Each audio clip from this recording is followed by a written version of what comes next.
খুলনার মাঠ জুড়ে এখন সোনালী স্বপ্নের ঢেউ। বাম্পার ফলন আর ভালো দামের সুবাদে কৃষকদের মুখে ফুটেছে হারিয়ে যাওয়া হাসি। গত বছরের তুলনায় এবার ফলন যেমন বেড়েছে, তেমনি বাজারেও ধানের দাম ভালো, ফলে খুশির জোয়ার বইছে কৃষক পরিবারে।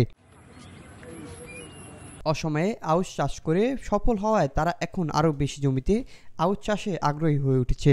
এখন আউশ ধান লাগানো শুরু করেছি। এখন দেখতে যে আউশ ধানের ফলন ভালো। আগামীতে আল্লাহ বাসালে আমরা বেশি বেশি করে আউশ ধান লাগাবার চেষ্টা করব। আমরা এখন আউশ ধান লাগানো শুরু করেছি। এখন দেখতে যে আউশ ধানের ফলন ভালো।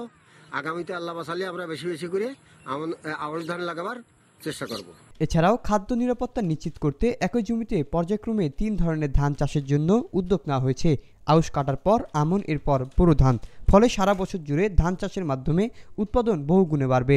খাদ্যের নিরাপত্তা নিশ্চিত করতে গিয়ে আমরা ধানের আবাদ বৃদ্ধি করছি, বিশেষ করে আউশ ধানের আবাদ।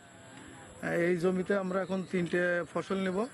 এই আউশ দেখছেন, আউশ ধান কাটার পরে আবার আমন ধান হবে, আমন ধান কাটার পরে আবার বোরো ধান হবে। উপজেলা কৃষি কর্মকর্তা জানিয়েছেন, সরকারিভাবে আধুনিক জাতের বীজ, পর্যাপ্ত সার এবং সময় উপযোগী কৃষি পরামর্শের ফলে কৃষকরা আউশ ধানে এমন সফলতা পেয়েছে। প্রতি বিঘা জমিতে 20 থেকে 22 মণ পর্যন্ত ধান উঠবে বলে আশাবাদ ব্যক্ত করছেন তারা। আমরা অফিসের থেকে তাদেরকে বীজ এবং প্রণোদনার যে সার ছিল সেটা আমরা তাদেরকে দেওয়ার ফলে তারা এখানে আউশ ধান করতে সক্ষম হচ্ছে। খুলনা জেলা কৃষি সম্প্রসারণ অধিদপ্তরের তথ্য অনুযায়ী চলতি বছরের আউশ ধানের আবাদে নির্ধারিত লক্ষ্যমাত্রার 102% অর্জিত হয়েছে। সর্বাধিক আবাদ হয়েছে তেরখাড়া উপজেলার ভুতিয়ার বিলে, যা ইতিমধ্যেই স্থানীয়ভাবে নজর কেড়েছে। এবছর খুলনা অঞ্চলে বৃষ্টিপাত বেশি হয়েছে ফলে আমাদের এখানে কিন্তু আউশ ধান ভালো হয়েছে এবং আমাদের যে আউশের লক্ষ্যমাত্রা ছিল সেটি অতিক্রম করে আমাদের 102% পর্যন্ত আউশ ধান চাষ হয়েছে। আমাদের তেরখাদা যে ভুতিয়ার বিল আছে এখানে কিন্তু আমাদের এই আউশটা সবচেয়ে বেশি হয়েছে।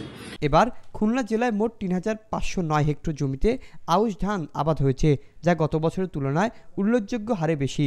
এই সাফল্য ধারাবাহিকতা বজায় থাকলে জাতীয় খাদ্য উৎপাদনে খুলনায় কৃষকরা হয়ে উঠবেন আরও বড় অংশীদার। আউশ ধানে এমন রেকর্ড উৎপাদন ও বাজারে ভালো দাম পেয়ে কৃষকদের মধ্যে আত্মবিশ্বাস যেমন বেড়েছে, তেমনি তারা আগামী বছর আরও বিস্তীর্ণ জমিতে আউশ চাষের প্রস্তুতি নিচ্ছেন। এই প্রবণতা বজায় থাকলে কৃষির এই নবজাগরণ ছড়িয়ে পড়বে দেশের অন্যান্য অঞ্চলেও। Arifin moon, Asian television.